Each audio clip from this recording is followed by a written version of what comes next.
warahmatullahi wabarakatuh. Waalaikumsalam. Bismillah walhamdulillah wa la ilaha illallah la hawla wa la quwwata illa billah. Asyhadu an la ilaha illallah wahdahu la syarika lah. Wa asyhadu anna Muhammadan abduhu wa rasuluhu la nabiyya ba'dahu. Wa nusalli wa nusallim ala sayyidina Muhammad ibn Abdillah. Amma ba'd. A'udzu billahi minasy syaithanir rajim. Bismillahirrahmanirrahim. Alladzina tatawaffahumul malaikatu zalimi anfusihim fa'alqus salama ma kunna na'malu min su'in bala innallaha alim bima kuntum ta'malun. Bapak-bapak dan ibu-ibu, pada kajian subuh ini kita bahas merujuk kepada Quran surah An-Nahl ayat 28 sampai 32. Ayat-ayat ini menjelaskan tentang ujung kehidupan manusia dibagi menjadi dua. Ada manusia di ujung kehidupannya su'ul khatimah. Ada juga manusia di ujung kehidupannya husnul khatimah. Ini adalah cita-cita kita semua. Cita-cita yang paling mulia, tinggi, luhur di ujung kehidupan kita supaya husnul khatimah, ujung kehidupan yang baik. Di dalam Al-Quran menjelaskan mati itu dengan dua lafaz. Satu lafaz maut atau mati dalam bahasa sehari-harinya. Yang kedua lafaz wafat. Ternyata kalau dari segi makna, kematian itu adalah nikmat. Pasti Bapak juga dan Ibu ingin, tapi tetap memiliki rasa takut menghadapi kematian. Maut atau mata itu artinya kosong, tidak ada masalah. Jadi kalau Bapak Ibu ingin selesai masalah, maut atau mati.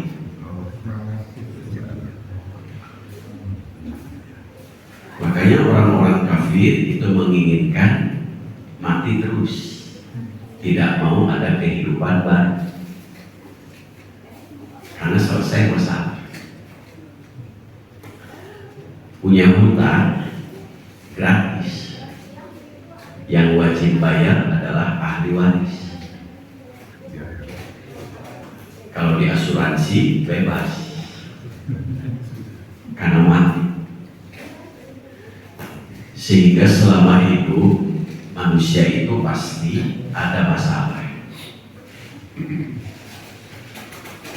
Sehingga dalam Quran setelah kita tahajud dibimbing oleh ayat supaya selalu berdoa. Rabbi adkhilni mudkhala sidqin wa akhrijni mukhraja sidqin waj'alni min ladunka sultanan nasira. Surah Al-Isra ayat 78. Ya Allah, masukkan saya ke dalam masalah yang benar. Ya Allah, berikan jalan keluar yang benar. Sehingga ayat ini kalau diterjemahkan bebas, mengatasi masalah tanpa masalah. Pegadaian. Masuk masalah benar, jalan keluar benar. Semua itu tidak hanya mengandalkan ilmu, tidak hanya mengandalkan pikiran kita, kemampuan kita, tetapi butuh pertolongan dari Allah. Itulah sehingga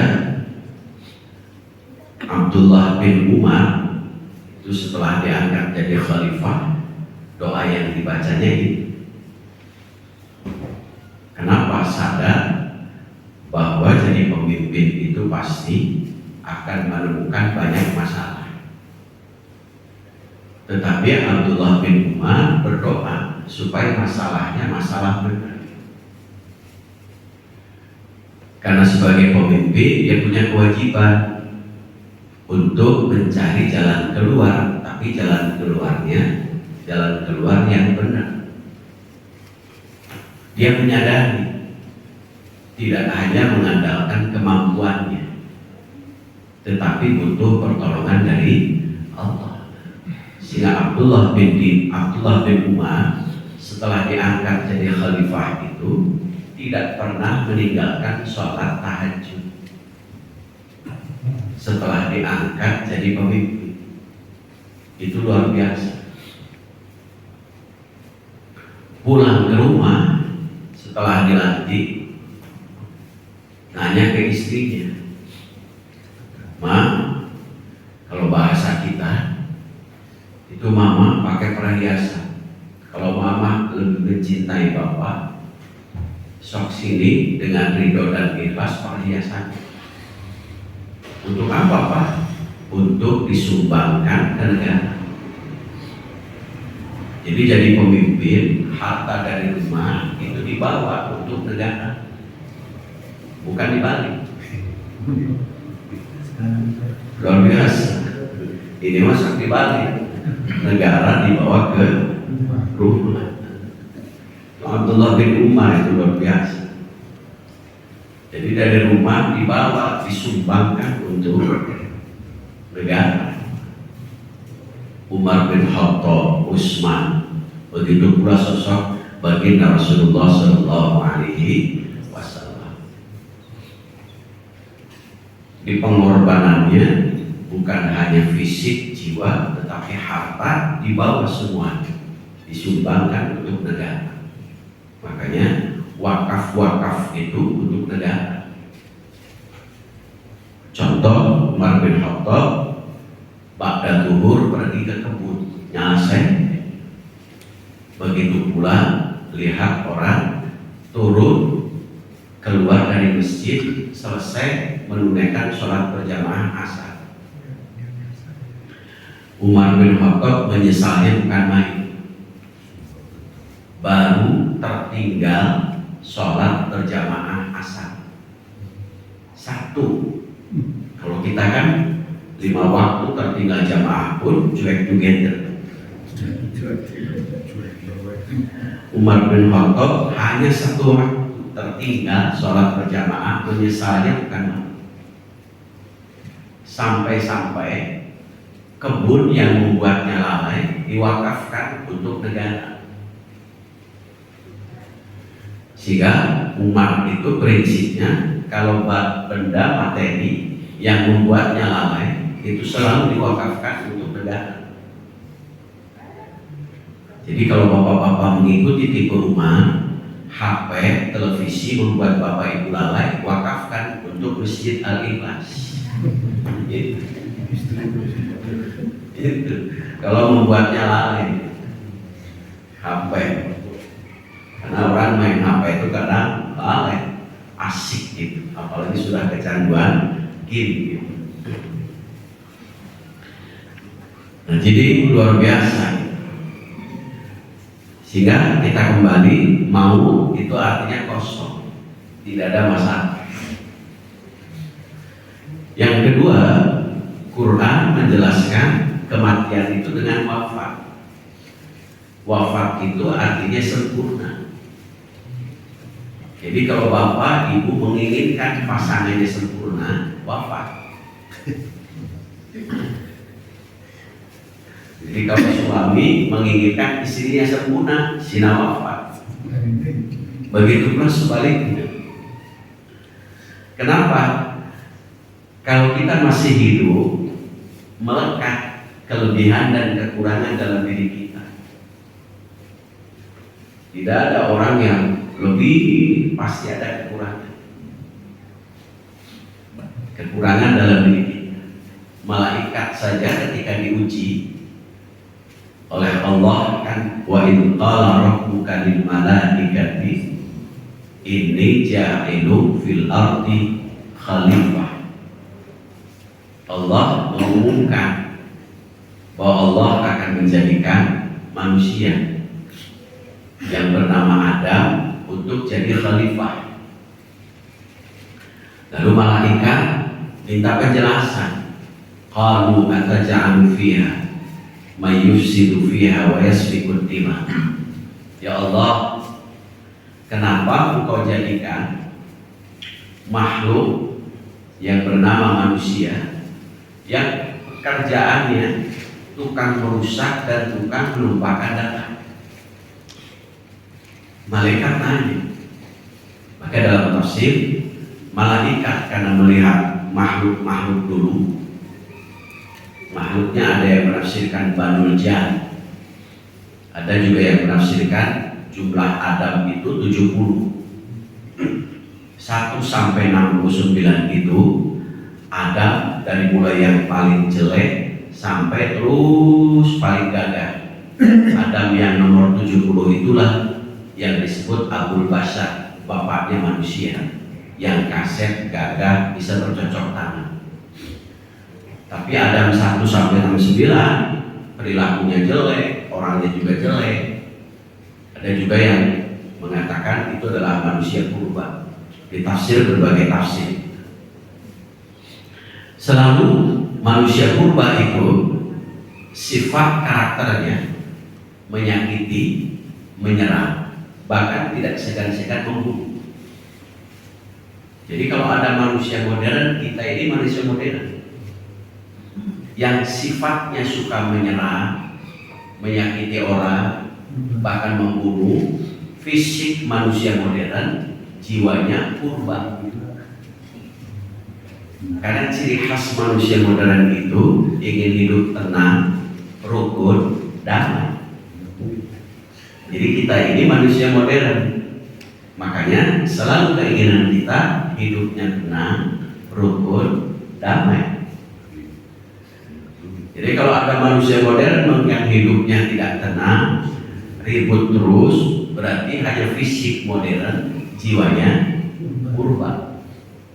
Jadi penampakan manusia purba. Itu. Makanya manusia purba itu dalam penelitian hidupnya tidak lebih dari 20 tahun, kecuali mereka manusia purba yang memiliki kekuatan. Kenapa? Karena hidupnya selalu menyerang, menyakiti, bahkan tidak segan-segan membunuh. Jadi kalau kita manusia modern beda, hidupnya ingin tenang, damai, akur, tentrem. Itulah ciri khas manusia modern. Manusia modern tapi pasnya wae purba itu jiwanya. Nah kemudian Allah jawab, qala inni a'lamu ma la ta'lamun. Saya lebih tahu. Allah buktikan, tapi lebih tahu itu Allah bukan tidak buktikan, Allah buktikan. Diciptakanlah Adam. Setelah diciptakan Adam, wa 'allama Adam al-asma. Allah memberi pembelajaran. Semua pengetahuan Allah beri kepada Adam.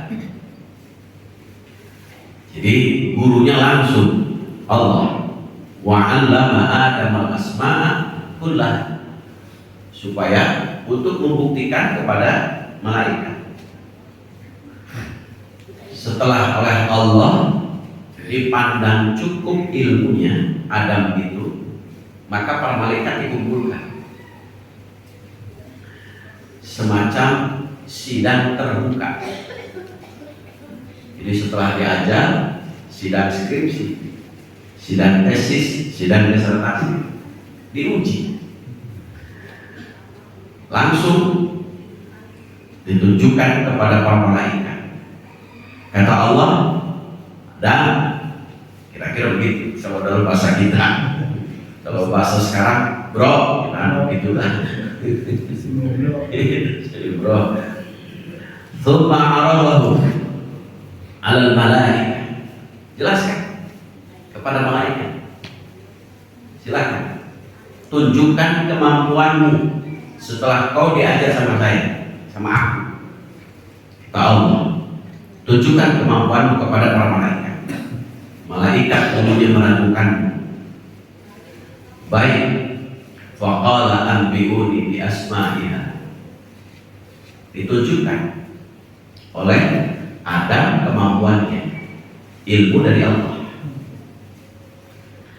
Malaikat langsung mengatakan, qal subhanaka la ilma lana illa ma 'allamtana. Maha suci Allah, ternyata ada ilmu yang Allah tidak diberikan kepada saya, kata malaikat. Berarti mengakui kelemahan malaikat saja. Ada ilmu yang Allah tidak beri kepada malaikat, diberinya kepada Adam. Mengakui soft skill dalam bahasa ilmiah, bahwa setiap makhluk memiliki kelebihan. Maka itulah kita tidak boleh meremehkan orang.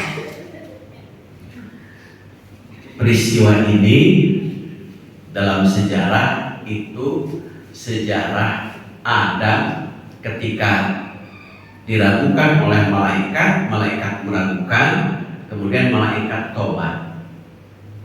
Maka tobatnya itu malaikat tawaf. Sejarah tawaf.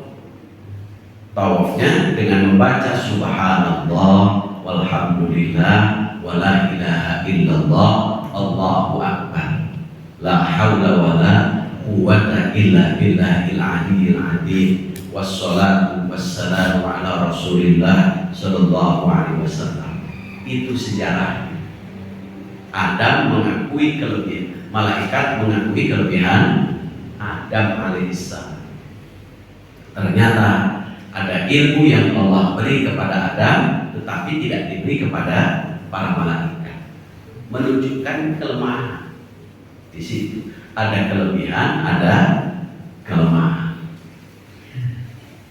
Makanya kenapa dalam hidup keluarga Quran juga memberikan kalimat lafaz zauj, azwaj, bentuk banyak, pasangan. Zauj atau azwaj itu artinya pasangan.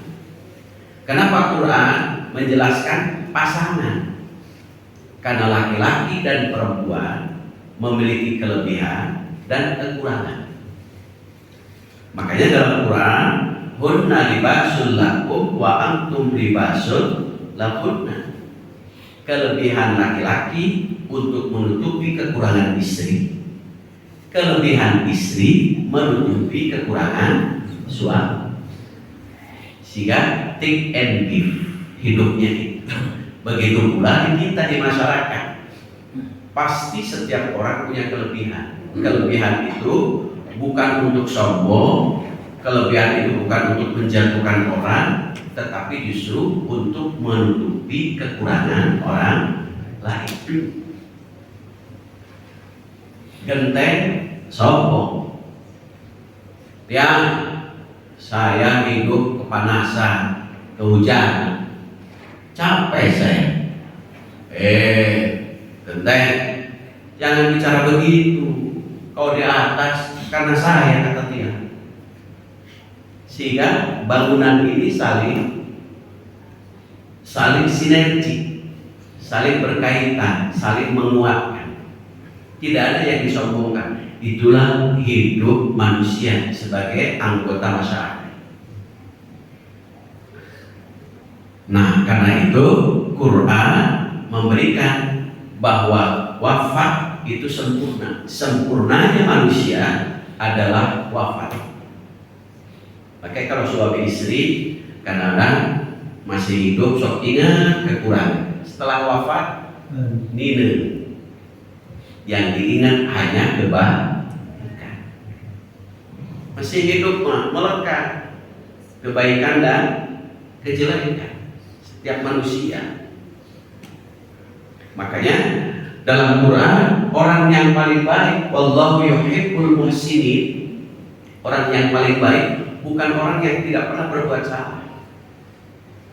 Orang yang paling baik adalah walladzina fa'alu fahishatan aw dhalamu anfusahum dzakarullah fastaghfiru lidzunubihim. Orang yang paling baik ketika berbuat salah cepat sadar, cepat menyegerakan untuk memperbaiki diri. Baik apa? Baik itu dosa hubungan dengan Allah, manusia, ataupun dosa hubungan diri sendiri. Cepat istighfar, taubat. Itulah orang yang paling baik. Hanya penyakit kita kadang-kadang ketika kita berbuat salah tidak merasa salah.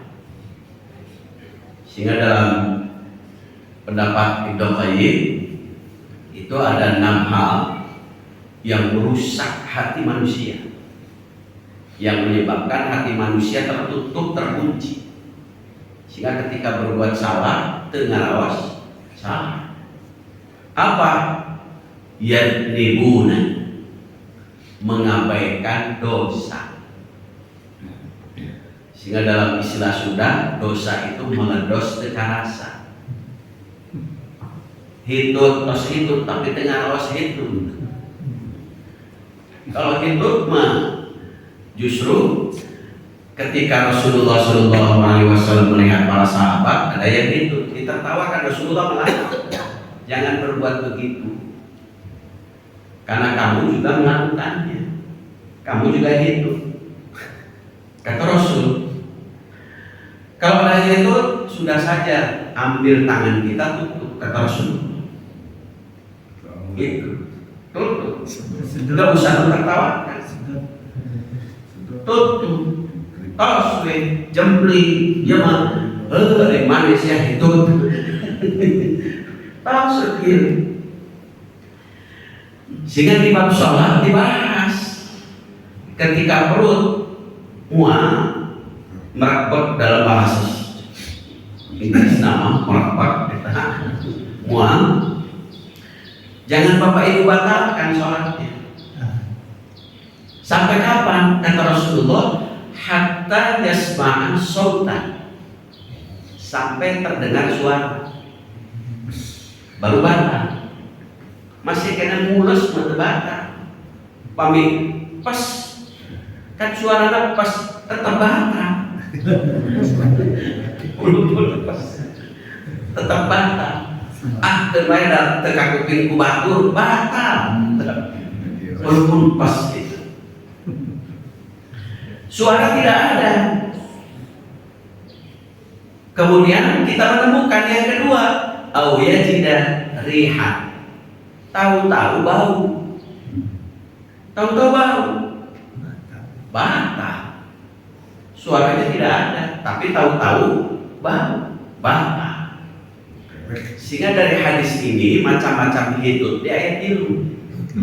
Macam-macam hitut itu. Hitut baik dibahas. Ini luar biasanya. Satu, kentut itu ada suara, tidak bau. Suaranya besar, tapi tidak bau. Yang kedua, tidak ada suara, tapi nyegar. Baunya luar biasa, tidak ada suara. Yang ketiga, yang ekstrim ini, ada suara besar, baunya juga luar biasa. Itu paling ekstrim. Nah, jadi luar biasa. Masalah sangat kecil dibahas. Itulah hebatnya Islam. Nah, manusia itu sempurnanya saat wafat. Selama hidup ada kelebihan, ada kekurangan. Sehingga dari segi makna, kematian itu satu, kosong, tidak ada masalah. Yang kedua, sempurna, kan nikmat. Tidak ada masalah, sempurna, itu kenikmatan. Tapi kenapa kita masih juga takut mati? Satu alasannya, kita mengira bahwa kehidupan dunia lebih baik daripada akhirat. Padahal Quran sering kita dengar, walal akhiratu khairul laka minal ula. Kehidupan akhirat itu lebih baik daripada kehidupan dunia. Akhirat itu abadi. Kita hidupnya tidak abadi. Makanya dunia itu artinya sementara. Jadi kalau orang, siapapun orangnya yang hidup di dunia, pasti semuanya sementara. Secara fisik kita pasti mati. Hanya persoalan waktu saja yang berbeda. Bisa jadi saudara kita, teman kita, sahabat kita, tetangga kita sudah lebih dahulu. Kita bisa jadi besok atau lusa, ya kan? Bisa jadi. Hanya persoalan waktu saja. Tapi Bapak Ibu ketika akan mati itu sudah tahu harinya hari apa. Pasti Bapak Ibu akan meninggal dunia dari mulai hari Ahad sampai Sabtu. Pasti di antara itu, ya kan? Karena tidak ada hari lagi. Pasti kita mati itu di kisaran hari-hari itu. Tidak Ahad, Senin, tidak Senin, Selasa, dan seterusnya. Itu waktunya pun sudah ditentukan, pagi, siang, sore, malam, sudah pasti kita mati di antara hari-hari itu. Yang kedua, di antara waktu-waktu itu pasti kematian akan datang.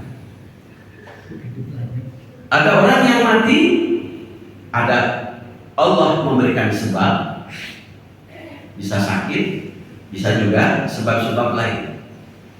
Ada orang juga yang meninggal dunia tanpa sebab. Dalam syair Arab, kambing sahihin qad mata min ghairi illatin. Banyak orang yang mati sehat tanpa sebab sedikit pun wafat. Itu. Tadi teh nelpon dengan saya, kok si mati? Makanya Rasulullah mengatakan, kalau ada yang meninggal dunia, Bapak Ibu jangan tanya kenapa mati, gak usah. Sudah saja jawab, kata Rasulullah, qaddarallah. Itu takdir Allah. Kenapa? Bapak Ibu nanya kenapa mati? Iya. Kenapa? Sudah saja qaddarallah. Itu. Memang pertanyaan itu selalu ditanya. Dulu Nabi Musa alaihissalam berdoa saat musim kemarau. Doa minta hujan. Orang sudah kumpul itu. Yes, kalau sekarang semacam sholat istisqa. Sudah berdoa, tapi hujan belum turun juga.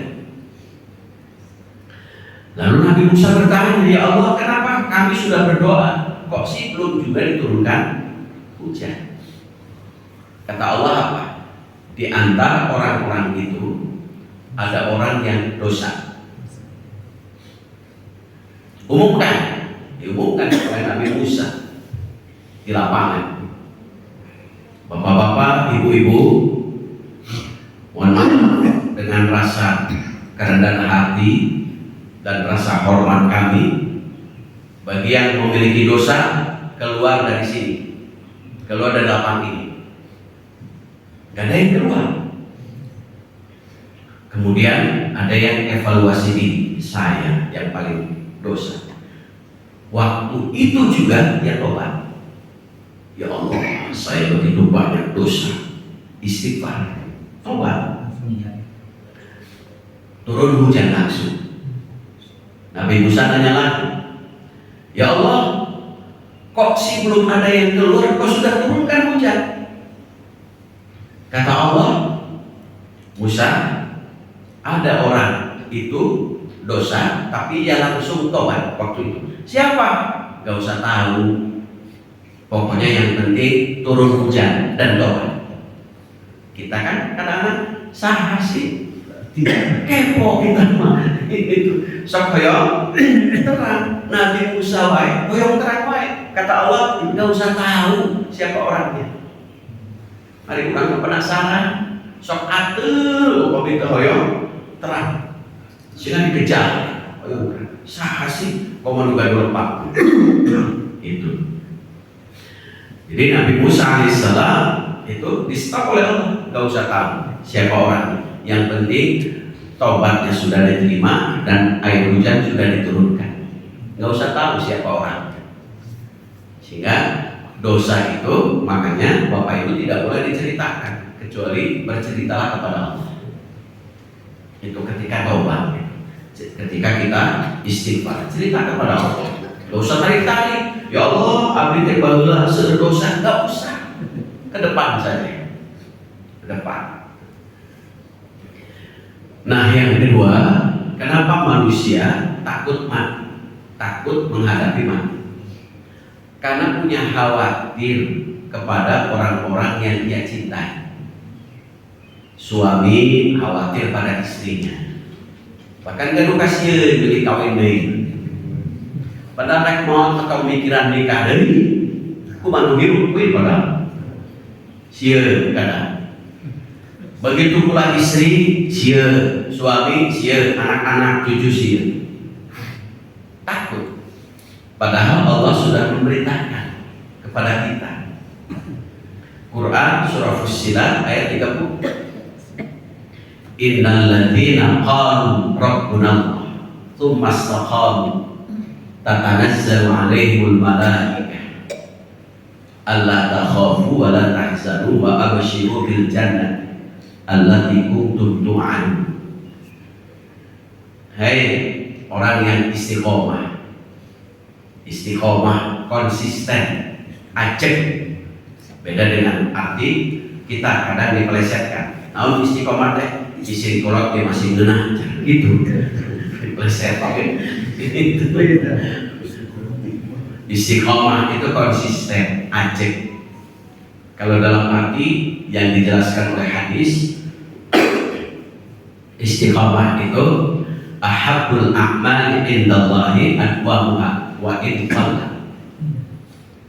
Amalan yang Allah sangat cintai adalah amalan yang adwamuha, terus menerus. Jadi istiqomah itu terus menerus. Adwamuha mudawamah wa in qalla, walaupun dari mulai hal-hal yang sedikit. Sehingga Allah langsung memberi contoh. Innallaha la yastahyi ayyadriba mathalan ma ba'udatan fama fawqah. Allah tidak gengsi, tidak malu membuat sekecil nyamuk itu dari hal-hal yang terkecil. Walaupun Allah saja sang pencipta itu dicemoohkan oleh orang-orang kafir. Wa ammal ladzina kafaru, itu kan orang-orang kafir mengatakan, "Madza aradallah?" Allah menciptakan nyamuk untuk apa? Diragukan itu. Tapi Allah langsung memberi contoh, jangan gengsi, jangan malu, berbuat dari mulai yang terkecil, tetapi adwamuha maya, konsisten, terus menerus. Itulah disebut istiqomah. Infak 50 perak, jangan malu, asal maya itu, jangan malu. Apalagi kalau 100.000 maya luar biasa.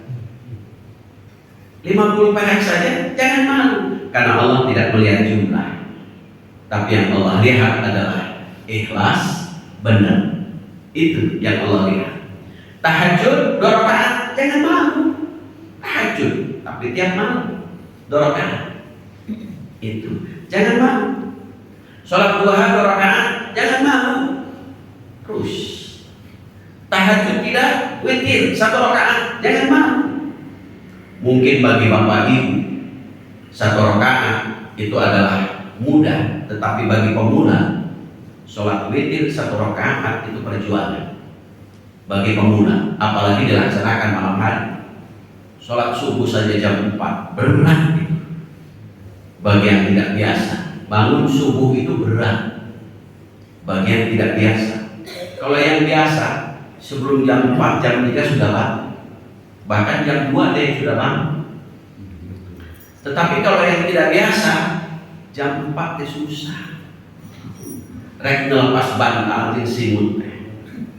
Berat itu. Luar biasa. Makanya Syekh Qurtubi mengatakan bahwa jamaah subuh itu adalah jamaah pilihan, jamaah hebat.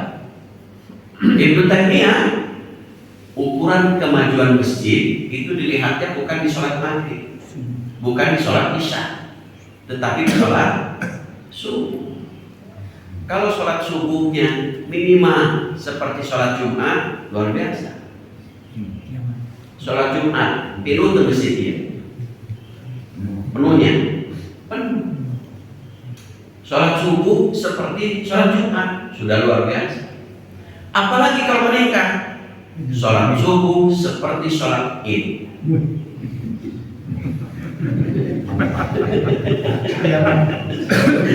Kapan gitu? Itu pekerjaan kita, itu PR kita, itu menjadikan sholat subuh seperti sholat Id. Mungkin Masjid Al-Ikhlas akan cepat dibangun lagi kalau sholat subuhnya seperti sholat Id, karena tidak muat sehingga di lapangan. Mengira itu pertanyaan besar. Itu sudah kemajuannya luar biasa. Apalagi kalau kita menjadikan Mekah Madinah di Masjid Al-Ikhlas yang tidak pernah terhenti kegiatannya, memakmurkan masjid itu 24 jam tidak pernah berhenti. Hari ulang kan kadang-kadang sholat subuh itu ya ini asal kan. Padahal kalaulah sholat Id di lapang, kenapa? Karena tidak muat masjidnya. Bapak-bapak ibu hadir semua. Bahkan utara sholat pangpayunan. Pangpayunan. Pangpayunan. Jadi ada orang yang sholat itu hanya 2 Id saja. Ada orang yang sholat 2 Id ditambah Jumatan. Sudah seminggu sekali sholatnya. Nah itulah sehingga tugas kita menjadikan bahwa sholat subuh kapan seperti sholat Id. Itu PR kita, PR besar kita. Mendorong masyarakat untuk giat semangat menunaikan sholat subuh berjamaah. Kenapa? Keutamaannya luar biasa. Wa Qur'anal fajri kana mashhudan. Sholat subuh itu luar biasa disaksikan oleh para malaikat. Sholat subuh itu pahalanya juga besar sekali. Melangkahkan kaki ke masjid itu kaki kanan Allah hapus dosa, kaki kiri Allah angkat derajat. So kalau bapak ibu melangkahkan kaki ke mall itu ya, melangkahkan kaki mall, kaki kanan dihapus dosa, kaki kiri diangkat derajat. Tetapi luar biasa, apalagi kalau di mall ada diskon-diskon, ada bonus-bonus. Iya, padahal Allah sudah memberikan bonus-bonus luar biasa. Tetapi bonus-bonus dari Allah itu masih kurang tertarik. Pada saat nanti setelah wafat dibagi 2 manusia. Surah An-Nahl ayat 28, 29 itu kematiannya su'ul khatimah. Kenapa? Alladzina tatawaffahumul malaikatu zalimi anfusihim. Allah mengutus malaikatul maut, kemudian malaikat dicabut dalam keadaan zalim, penuh dengan catatan dosa. Itu. Tetapi hebat orang yang penuh dengan dosa ini, masih berani di hadapan Allah. Awalnya dia mengatakan fa'alqus salam, saya menyerah, saya serahkan semuanya kepada Allah. Tetapi ada ujung-ujungnya, ma kunna na'malu min su'in. Ya Allah, saya tidak pernah berbuat salah. Di depan Allah masih ngelak, masih gak ngaku. Itu. Tapi Allah luar biasa, bukan hanya dengan kalamnya saja Allah membuktikan, tetapi disodorkan bukti-bukti. Dengan kalamnya Allah mengatakan, bala innallaha alimu bima kuntum ta'malun. Kamu pernah berbuat dosa, Allah Maha tahu. Allah sambil mengatakan kamu pernah, Allah Maha tahu. Allah serahkan bukti. Bukti itu dalam Quran yang sering Bapak Ibu baca, surah Al-Kahfi ayat 49. Wa wudi'al kitab fataral mujrimina musyfikina mimma fihi. Allah serahkan buktinya, buku catatan kita dari mulai kita lahir sampai wafat, catatannya berapa mega itu. Tidak pernah kena virus itu catatan, tidak pernah terhapus catatannya, karena illiyin disimpan langsung di lauhul mahfuz. Kalau terhapus kena virus enak kita ya, sehingga tidak punya bukti kan, bisa mengelak. Jadi ternyata manusia ada yang mengelak, ada yang tidak ngaku. Allah serahkan catatan ini, catatannya. Kemudian Allah panggil Muhammad, sini.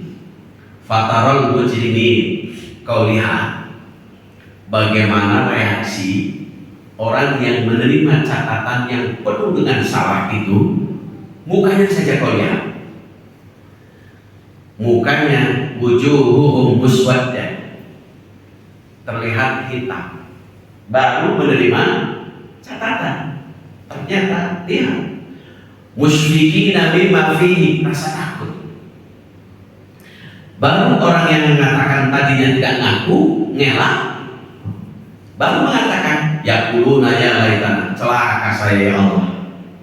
Sambil bertanya, mali hadzal kitab la yughadiru shaghiratan wala kabiratan illa ahsaha. Ya Allah, ini catatan apa ini? Dari mulai terkecil sampai terbesar, perbuatan saya ada.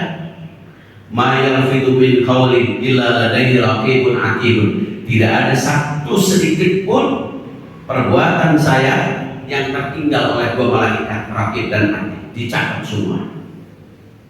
Illa ahsaha, rinci catatannya. Wa wajadu ma amilu hadira, kita melihat semuanya catatan itu. Baru setelah melihat catatan, manusia mengatakan wa hum yastarihuna fiha, merengek meminta kepada Allah, ya Allah, lau annali karratan, seandainya engkau mengembalikan saya hidup lagi. Tuh, ingin hidup lagi. Untuk apa ingin menginginkan hidup lagi? Apa ingin bertemu dengan pasangannya? Ternyata bukan. Ingin bertemu dengan anak-anak cucu? Bukan. Ingin bertemu dengan besti-besti? Bukan. Ingin bertemu dengan circle? Bukan. Ingin bertemu dengan teman, sahabat? Bukan. Ingin apa? Na'malu shalihan ghairul ladzi kunna na'mal. Ternyata, ya Allah, kami akan melakukan kebaikan yang selama hidup saya tidak pernah melakukan kebaikan. Maka kebaikan itu disebutlah amal soleh. Disebut amal soleh itu rukunnya ada dua, ada tiga. Sebut amal soleh. Satu, disebut amal soleh itu solehun niyah. Disebut amal itu soleh, baik, karena niatnya baik. Jadi niatnya baik gitu. Niat persis seperti Bapak Ibu mau nikah, diikat dengan kalimat mawaddah. Waddun itu artinya kosong, tidak ada sedikit pun niat jelek. Kan nggak ada niat, saya coba dulu saya nikah. Kalau enak saya teruskan, kalau enggak ya sudah. Nggak ada itu. Tetapi waddun, semua orang yang akan nikah kosong, tidak ada sedikit pun niat jelek. Semuanya niatnya baik. Amal soleh mulai niat baik. Yang kedua, solehul kaifiyah. Yang disebut amal soleh itu adalah caranya baik. Makanya ada yang nambah, cara baik itu caranya hanya satu, dengan ilmu. Sehingga dengan ilmu kita tahu bahwa syarat ibadah diterima ada dua, ikhlas, benar. Ibadah itu benar, taunya dari mana? Ilmu yang pernah Rasulullah contohkan kepada kita. Itu. Sehingga contoh ada suami istri pasean. Gara-gara apa? Perbedaan pendapat ketika sholat. Suaminya Allahu Akbar, takbiratul ihram, mengangkat tangan sejajar dengan bahu. Istrinya petatang petetek, Pak, salah. Harusnya sejajar dengan telinga. Allahu Akbar. Suami istrinya pasean sampai malam pisah ranjang gara-gara perbedaan pendapat. Padahal suaminya benar, istrinya juga benar. Kenapa? Allahu Akbar, mengangkat tangan sejajar dengan bahu. Ada hadisnya. Sejajar dengan telinga, ada hadisnya. Semuanya ada. Kenapa pasean? Ilmunya belum sampai. Dibacanya baru satu hadis. Satu hadis sudah petatang peteteng. Berani menyalahkan orang. Ibarat orang baru belajar silat, disentuh sedikit, begitu. Kenapa? Baru belajar. Jumlah hadis itu ribuan, rawinya juga banyak. Dari mulai yang Bapak Ibu ketahui yang terkenal Bukhari, Muslim, kemudian ada At-Tirmidzi, Ibnu Majah, Abu Dawud. Contoh lain, ada pendapat bahwa hadis dhaif itu tidak boleh diamalkan secara mutlak. Itu kalau pendapat Bukhari dan Muslim. Tetapi ketika Bapak merujuk kepada hadis dari Imam Abu Dawud, hadis dhaif boleh diamalkan secara mutlak. At-Tirmidzi boleh diamalkan ketika hadis dhaif itu ada keutamaan amal. Dengan syarat, satu, orang yang mengamalkan tidak menganggap hadis itu berubah menjadi sahih kecuali ada rawi lain yang menguatkannya. Yang kedua, tidak terlalu berat lemahnya hadis itu. Yang ketiga, hadis itu tentang keutamaan amal. Sehingga tidak bisa bid'ah walaupun hadisnya dhaif karena ada perbedaan pendapat. Itu luar biasa. Masya Allah. Dalam sholat perbedaan pendapat, apalagi berjamaah. Bapak pernah nanya nggak ke imam? Imam, baca doa iftitahnya apa? Pernah nggak nanya? Nggak pernah. Bisa jadi berbeda. Imam bisa jadi bacanya Allahumma ba'id baini. Makmum bisa jadi ada yang membaca Allahu Akbar kabira. Makmum juga bisa jadi ada yang membaca inni wajah. Ada 9 riwayat bacaan doa iftitah. Berbeda, tapi untuk sama, tujuannya sama, yaitu untuk menghadap kepada Allah. Belum bacaan-bacaan lain dalam gerakan. Pernah nggak Bapak nanya, Imam, kapan mulai menunjukkan jari telunjuk? Saat duduk iftirash tahiyat awal dan duduk tawarruk. Karena ada 3 riwayat. Bisa jadi imam ketika saat baru duduk sudah mulai menunjukkan jari telunjuk. Bisa jadi makmum, ada juga yang sama. Bisa jadi imam juga pada saat asyhadu baru, karena mengambil pendapat Syafi'iyah, pengikut Imam Syafi'i. Begitu. Baru asyhadu. Bisa jadi antara makmum sudah lebih dahulu, padahal imamnya belum. Kan berbeda berarti kan. Bisa jadi imam juga mengikuti Imam Alauddin, asyhadu an la ilaha illallah. Di antara makmum bisa jadi berbeda. Kan ada perbedaan, dan perbedaan itu dibolehkan. Itu. Sehingga dalam sholat berjamaah pun tidak semuanya sama, ada yang berbeda. Itu. Belum cara duduknya. Walaupun paling sempurna adalah jari-jarinya dilipat semua menghadap ke kiblat, tetapi ada yang kuatnya hanya 1, ada yang kuatnya 2, 3, ada yang tidak kuat sama sekali. Kenapa? Kalau dipaksa tidak tumanina. Bisa jadi kalau dipaksa ketika baru duduk tawadhu atau iftirash, aduh, refleks. Nah, itulah sehingga perbedaan pendapat itu adalah disikapinya dengan lapang dada.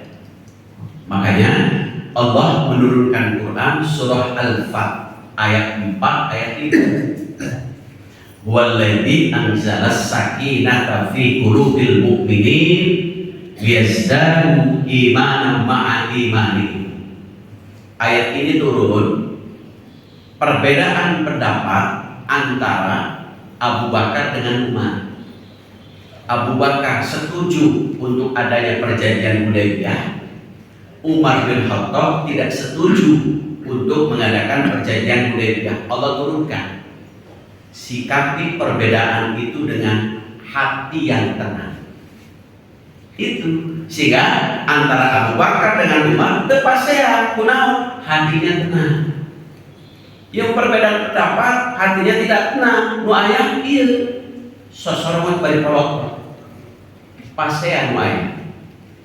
Makanya Allah turunkan kalau Bapak Ibu menghadapi perbedaan pendapat, sikapi dengan tenang. Surga. Contoh, ada suami istri tidur. Pada saat sebelum tidur suaminya bilang, "Ma, pasti kita berdua akan masuk ke surga." Istrinya kaget, kok si bapak menjamin begitu? Iya, Ma. Kenapa? Bapak masuk ke surga bersyukur karena dapat istri secantik mama, padahal bapak jelek. Kalau mama bersabar mendapatkan suami sejelek bapak. Suami istri masuk ke surga, dua-duanya masuk, tapi jalurnya berbeda. Suami masuk ke surga jalurnya syukur, istri masuk ke surga jalurnya sabar. Kalau dua anak goreng jelek, wayahna sabar. Dua anak sepakat itu. Kenapa? Musibah bisa jadi. Jadi dalam hidup itu ada yang jalur syukur masuk surganya, ada yang jalur sabar. Silahkan pilih, semuanya targetnya sama, ke surga. Sama dalam ibadah pun berbeda, itu perbedaan pendapat. Tapi targetnya sama, masuk surga dua-duanya.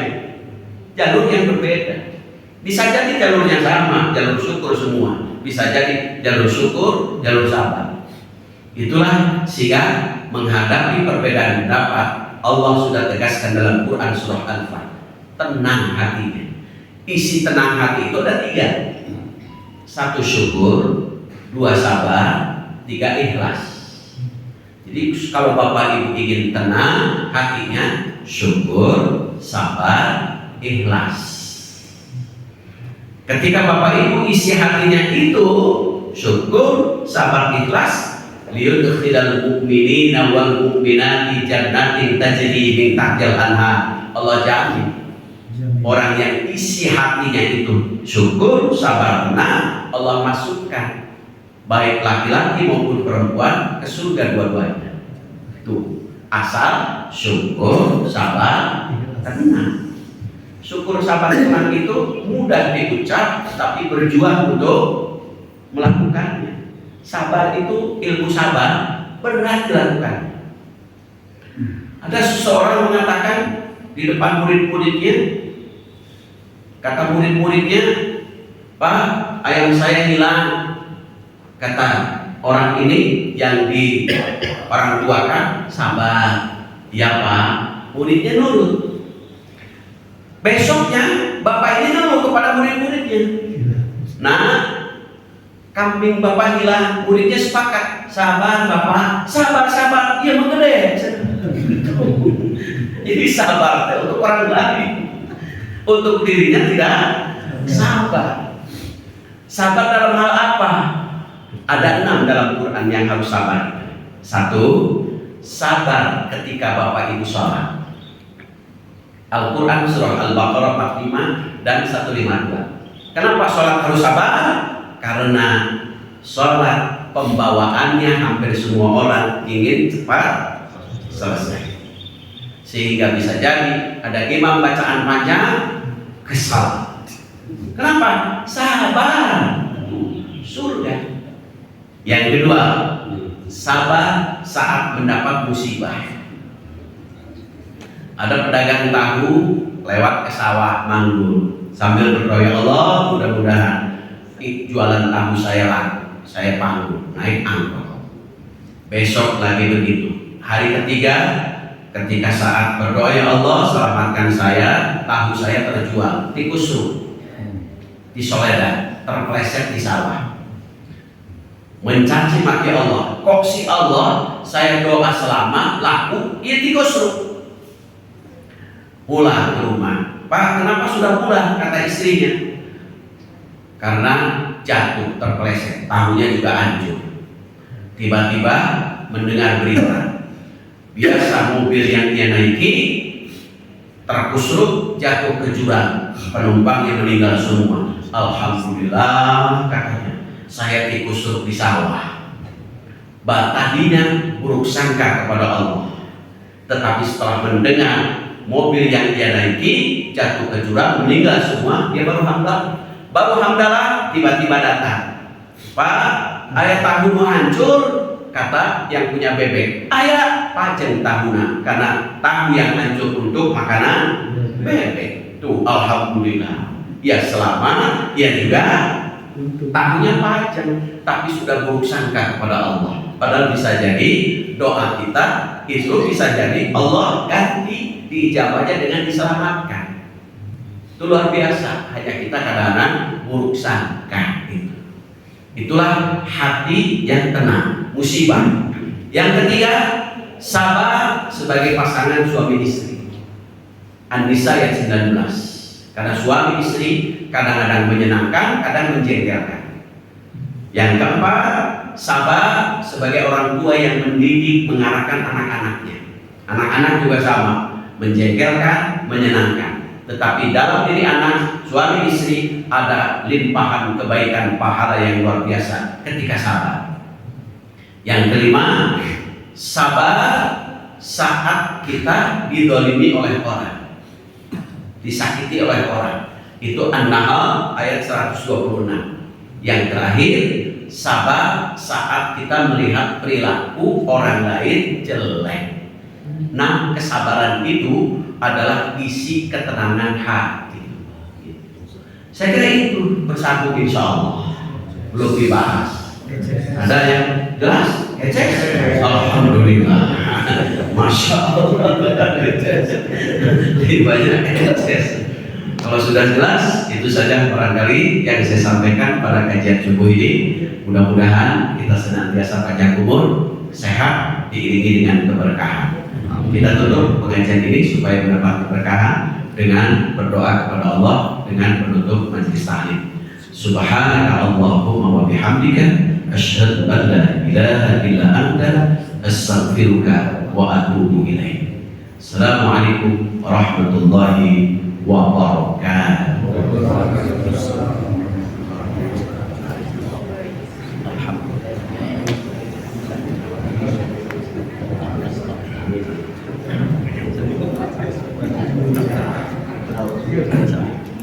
Ya, sama-sama Pak Haji, sehat. Alhamdulillah, Pak Haji.